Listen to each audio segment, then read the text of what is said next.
dear friends, welcome back to our channel. അപ്പോൾ നമ്മൾ ഇന്ന് നോക്കാൻ പോകുന്നത് കറണ്ട് അഫയേഴ്സ് ആണ്. നമുക്കറിയാം നമ്മുടെ ഇനി ഇപ്പം വരുന്ന നോട്ടിഫിക്കേഷൻ അതിനകത്ത് എക്സാംസ് എല്ലാം തന്നെ എന്താ കറണ്ട് അഫയേഴ്സ് ആണ് ഇമ്പോർട്ടൻ്റ് ആണ്. LGSന് കറണ്ട് അഫയേഴ്സ് ഇമ്പോർട്ടൻ്റ് ആണ്. 20 മാർക്കിന് കറണ്ട് അഫയേഴ്സ് ഉണ്ട്. ക്ലിയർ ആണല്ലോ? അപ്പോൾ നമുക്ക് എന്ത് ചെയ്യാം? കറണ്ട് അഫയേഴ്സ് പഠിച്ചു തുടങ്ങാം. എനിക്ക് പറ്റുന്ന രീതിയിൽ എനിക്ക് കിട്ടുന്ന സോഴ്സിനെല്ലാം കറണ്ട് അഫയേഴ്സ് നിങ്ങൾക്ക് ഞാൻ ഈ ഗ്രൂപ്പിൽ ഷെയർ ചെയ്യാം. നിങ്ങൾ ഈ ഗ്രൂപ്പ് അല്ലെങ്കിൽ ഈ ചാനലിൽ നിന്ന് സബ്സ്ക്രൈബ് വെച്ചോ. എന്നിട്ട് കറണ്ട് അഫയേഴ്സിൻ്റെ ക്ലാസ് ഇടുമ്പോൾ അതിനകത്ത് നോട്ട് പ്രിപ്പയർ ചെയ്ത് പഠിക്കണം. ക്ലിയർ ആണല്ലോ? ഇമ്പോർട്ടൻ്റ് ആയിട്ടുള്ള കറണ്ട് അഫയേഴ്സ് ആയിരിക്കും നിങ്ങൾക്ക് ഞാൻ ഇതിനകത്ത് കൂടെ ഷെയർ ചെയ്യുന്നത്. ക്ലിയർ ആണേ? അപ്പോൾ നമുക്ക് കറണ്ട് അഫയേഴ്സ് നോക്കാം. ഒന്നാമത്തെ കറണ്ട് അഫയർ നോട്ട് ചെയ്തോ. ഞാൻ നിങ്ങൾക്ക് ഇതിൻ്റെ പേജ് കാണിച്ചു തരാം. എനിക്ക് പവർ പോയിന്റ് ഒക്കെ പ്രിപ്പയർ ചെയ്യുമ്പോൾ നമുക്ക് ഒരുപാട് സമയം അങ്ങനെ നഷ്ടപ്പെടും. അപ്പോൾ പെട്ടെന്ന് പോർഷൻ പഠിച്ച് തീർക്കാൻ വേണ്ടിയിട്ട് നമുക്ക് 4 മാസം കൂടി ഉള്ളൂ. അതുകൊണ്ട് കറണ്ട് അഫയേഴ്സ് മാക്സിമം കിട്ടുന്ന എല്ലാം പഠിച്ച് തീർക്കണം. അതിന് വേണ്ടിയിട്ട് നമുക്ക് എന്താ കിട്ടുന്ന സോഴ്സിനെല്ലാം കറണ്ട് അഫയേഴ്സ് ഞാൻ ഈ ഗ്രൂപ്പിൽ ഷെയർ ചെയ്യും, ഈ ചാനലിൽ ഷെയർ ചെയ്യും. സബ്സ്ക്രൈബ് ചെയ്യിക്കുക, കൂടെ പഠിച്ചോ. റെഡി? ഓക്കെ. ഒന്നാമത്തെ ക്വസ്റ്റ്യൻ നോക്കേ.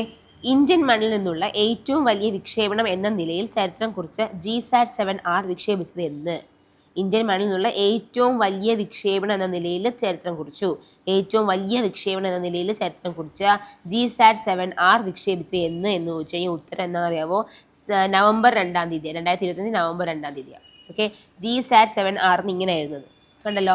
ഇന്ത്യൻ നാവികസേനയ്ക്ക് വേണ്ടി, അതായത് ISRO വികസിപ്പിച്ചെടുത്ത ഇന്ത്യൻ നാവികസേനയ്ക്ക് വേണ്ടിയിട്ട് ISRO വികസിപ്പിച്ചെടുത്ത അത്യാധുനിക മൾട്ടി ബാൻഡ് വാർത്താവിനിമയ ഉപഗ്രഹമാണ് GSAT-7R. അപ്പോൾ മൾട്ടി ബാൻഡ് വാർത്താവിനിമയ ഉപഗ്രഹമാണ് സാറ്റലൈറ്റ് ആണ് എന്ത് നമ്മുടെ GSAT-7R എന്ന് പറയുന്നത്. CMS-3 എന്നും ഇതിനറിയപ്പെടുന്നു. അപ്പം ഇതിന് 2 പേരുണ്ട്. ഇതാ GSAT-7R അല്ലെങ്കിൽ നമ്മൾ എന്ത് പറയും? CMS-3 എന്നും പറയും. ക്ലിയർ ആണല്ലോ? ഓക്കെ, അത് പഠിച്ചു. ശ്രീഹരിക്കോട്ടയിലെ സതീഷ് ധവാൻ സ്പേസ് സെന്ററിൽ നിന്ന് LVM-3M5 എന്താ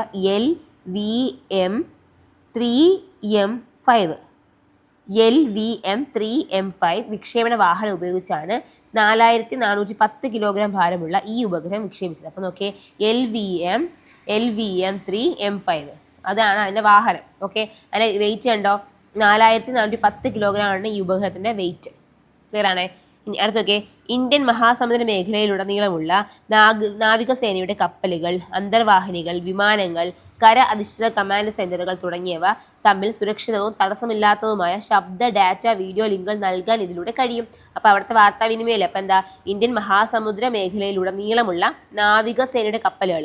അപ്പോൾ നമ്മുടെ മഹാസമുദ്രത്തിൽ മൊത്തം എന്താ നാവികസേനയുടെ കപ്പലുകൾ ഉണ്ട്. അതുകൊണ്ട് അന്തർവാഹിനികളും വിമാനങ്ങളും കര അധിഷ്ഠിത കമാൻഡ് സെന്ററുകളൊക്കെ ഉണ്ട്. ഇവർ തമ്മിൽ എന്താ സുരക്ഷിതവും തടസ്സമില്ലാത്തതുമായ ശബ്ദ, ഡാറ്റ, വീഡിയോ ലിങ്കുകൾ അങ്ങോട്ടും ഇങ്ങോട്ടും കൊടുക്കാൻ ഇതുവരെ പറ്റും.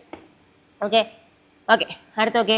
നാവികസേനയുടെ network centric warfare NCW network centric warfare ശേഷി വർദ്ധിപ്പിക്കാൻ ഇത് സഹായിക്കും. അപ്പം നാവികസേനയുടെ NCWയുടെ ശേഷി വർദ്ധിപ്പിക്കാൻ ഇതുകൊണ്ട് സഹായിക്കും. അടുത്ത നോക്കെ. ഇൻസാറ്റ്-4F എന്ന പഴയ ഉപഗ്രഹത്തിന് പകരമായാണ് ഇത് വിക്ഷേപിച്ചത്. അപ്പം നോക്കെ, GSAT-7R ഇല്ലേ? R എന്ന് പറഞ്ഞാൽ രുക്മിണീന. ഇത് എന്താ? ഇൻസാറ്റ്-4Fന് പകരമുള്ളതാ. ഇൻസാറ്റ് ഇങ്ങനെയൊക്കെ എഴുതി പഠിക്കണം കേട്ടോ. ഇൻസാറ്റ് ഞാൻ നിങ്ങൾക്ക് ചുമ്മാ ഡെമോ കാണിച്ചു തരുവാ. ഇൻസാറ്റ്-4Fന് പകരം ആണ് ഇപ്പോൾ നമ്മൾ എന്ത് ഉപയോഗിക്കുന്നത്? നമ്മുടെ GSAT-7R ഉപയോഗിക്കുന്നത്. R എന്ന് പറഞ്ഞാൽ രുക്മിണീന ഫുൾ ഫോം. ക്ലിയർ ആയോ? മനസ്സിലായോ? ഓക്കെ. ആത്മനിർഭർ ഭാരത് പദ്ധതിയുടെ ഭാഗമായി പൂർണ്ണമായും തദ്ദേശീയമായും രൂപകൽപ്പന ചെയ്ത് നിർമ്മിച്ച ഉപഗ്രഹമാണിത്. അപ്പോൾ നോക്കേ, എന്തിൻ്റെ ഭാഗമായിട്ടാ? നമ്മുടെ ആത്മനിർഭർ ഭാരതില്ലേ, അതിൻ്റെ ഭാഗമായി പൂർണ്ണമായും തദ്ദേശീയമായി രൂപകൽപ്പന ചെയ്ത് നിർമ്മിച്ച ഉപഗ്രഹമാണിത്. നമ്മളിവിടെ തന്നെയാണ് മൊത്തം ഉണ്ടാക്കിയത് ആത്മനിർഭർ ഭാരതിൻ്റെ ഭാഗമായിട്ട്. മറന്നുപോലെ ഏകദേശം 15 വർഷമാണ് ഇതിൻ്റെ പ്രവർത്തന കാലാവധി. എത്ര വർഷം? 15 വർഷം ഇത് പ്രവർത്തിക്കും. 15 വർഷമാണ് ഇതിൻ്റെ പ്രവർത്തന കാലാവധി. അടുത്ത നോക്കേ. ഓർബിറ്റ് ജിയോസിൻക്രണസ് ട്രാൻസ്ഫർ ഓർബിറ്റിൽ geosynchronous transfer orbit GTO geosynchronous transfer orbit. അതിനകത്ത് ആദ്യം എത്തിച്ച ഉപഗ്രഹത്തെ ഓൺബോർഡ് പ്രൊപ്പൽഷൻ സംവിധാനം ഉപയോഗിച്ച് ജിയോ സ്റ്റേഷനറി ഓർബിറ്റിലേക്ക് ഉയർത്തും. ഓക്കെ. അപ്പം ആദ്യം എവിടെ എത്തിച്ചത്? ജിയോസിൻക്രണസ് ട്രാൻസ്ഫർ ഓർബിറ്റിൽ ആദ്യം എത്തിച്ച ഉപഗ്രഹത്തെ ഓൺബോർഡ് പ്രൊപ്പൽഷൻ സംവിധാനം ഉപയോഗിച്ച് എങ്ങോട്ട് ഉയർത്തും? അപ്പോൾ എന്ന് വെച്ചാൽ മക്കളെ ഒന്നുമില്ല, നമ്മൾ GTOയിൽ നിന്ന് അതിനെങ്ങോട്ട് ഉയർത്തും? GEOയിലോട്ട് ഉയർത്തും. നിങ്ങൾക്ക് കാണാൻ പറ്റുന്നില്ലേ? GTOയിൽ നിന്നും GEOയിലോട്ട് ഉയർത്തും. അത് ഉയർത്താൻ എന്ത് ഉപയോഗിക്കുന്ന പറഞ്ഞത്? ഓൺബോർഡ് പ്രൊപ്പൽഷൻ സംവിധാനം ഉപയോഗിക്കും എന്നാണ് പറഞ്ഞത്. മനസ്സിലായോ? അത്രേ ഉള്ളൂ. ജിയോ സിങ്ക്രണസ് ട്രാൻസ്ഫർ ഓർബിറ്റിൽ എത്തിച്ചിട്ട് അത് എങ്ങോട്ട് ഉയർത്തും? GEOയിലോട്ട് ഉയർത്തും. അതായത് ജിയോ സ്റ്റേഷനറി ഓർബിറ്റിലേക്ക് ഉയർത്തും. ഓക്കെ 2025 ഒക്ടോബർ 31 അന്തരിച്ച മാനുവൽ ഫ്രെഡറിക് ഏത് കായിക ഇനവുമായി ബന്ധപ്പെട്ടിരിക്കുന്നു? എന്നാ മത്സരം 2025 ഒക്ടോബർ 31 അന്തരിച്ച മാനുവൽ ഫ്രെഡറിക് ഏതാ? ഹോക്കിയായിട്ട് ബന്ധപ്പെട്ടിരിക്കുകയാണ്. ഒളിമ്പിക് മെഡൽ നേടിയ ആദ്യ മലയാളിയാണ് മാനുവൽ ഫ്രെഡറിക്. അപ്പോൾ ഇമ്പോർട്ടൻ്റ് അല്ലേ? എന്താ ഒളിമ്പിക് മെഡൽ നേടിയ ആദ്യ മലയാളിയാണ് മാനുവൽ ഫ്രെഡറിക്. 1972 മ്യൂണിക് ഒളിമ്പിക്സിൽ വെങ്കലം നേടിയ ഇന്ത്യൻ ഹോക്കി ടീമിന്റെ ഗോൾ കീപ്പറായിരുന്നു ഇദ്ദേഹം. ഇന്ത്യൻ ഹോക്കി ടൈഗർ എന്ന പേരിൽ അറിയപ്പെട്ടിരുന്നത് മാനുവൽ ഫ്രെഡറിക്കിനെയാണ്. അപ്പോൾ അതൊക്കെ 1972 മ്യൂണിക് ഒളിമ്പിക്സിൽ 1972 മ്യൂണിക് ഒളിമ്പിക്സിൽ വെങ്കലം നേടിയ ഇന്ത്യൻ ഹോക്കി ടീമിന്റെ ഗോൾ കീപ്പറായിരുന്നു ഇദ്ദേഹം. ഇന്ത്യൻ ഹോക്കി അന്ന് ആ ടീം എന്ത് നേടി? വെങ്കലം നേടി. ആ ടീമിന്റെ എന്തായിരുന്നു?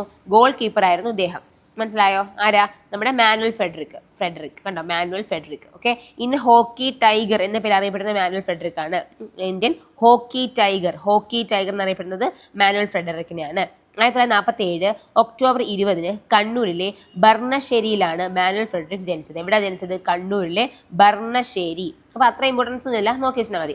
1971 മുതൽ 1978 വരെ ഇന്ത്യൻ ടീമിന്റെ ഭാഗമായിരുന്നു. 1973 ഹോളണ്ട് ലോകകപ്പിൽ വെള്ളി മെഡൽ നേടിയ ടീമിലും അംഗമായിരുന്നു.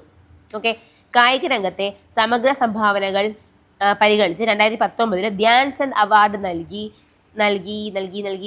കേന്ദ്ര സർക്കാർ അദ്ദേഹത്തിനെ ആദരിച്ചു. അപ്പോൾ എന്ത് കിട്ടിയിട്ടുണ്ട്? നമുക്ക് ധ്യാൻചന്ദ് അവാർഡ് കിട്ടിയിട്ടുണ്ട്. ഇവിടെ പോയി ധ്യാൻചന്ദ് അവാർഡ് ലഭിച്ചിട്ടുണ്ട്. എന്നാ 2019 എന്തിനാ? കായിക രംഗത്തെ സമഗ്ര സംഭാവനയ്ക്ക്.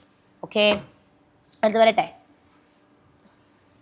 അടുത്ത ക്വസ്റ്റ്യൻ 2025 കേരള ജ്യോതി പുരസ്കാരം നേടിയത് ആരാണ്?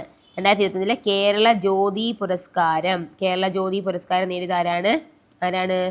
MR രാഘവ വാര്യർ. ഓക്കെ വിവിധ മേഖലകളിൽ സമൂഹത്തിന് നൽകിയ സമഗ്ര സംഭാവനകൾ പരിഗണിച്ചാണ് പത്മ പുരസ്കാര മാതൃകയിൽ സംസ്ഥാന സർക്കാർ കേരള ജ്യോതി, കേരള പ്രഭ, കേരളശ്രീ പുരസ്കാരങ്ങൾ നൽകുന്നത്. അപ്പോൾ ഇത് ഇമ്പോർട്ടൻ്റ് ആണ്.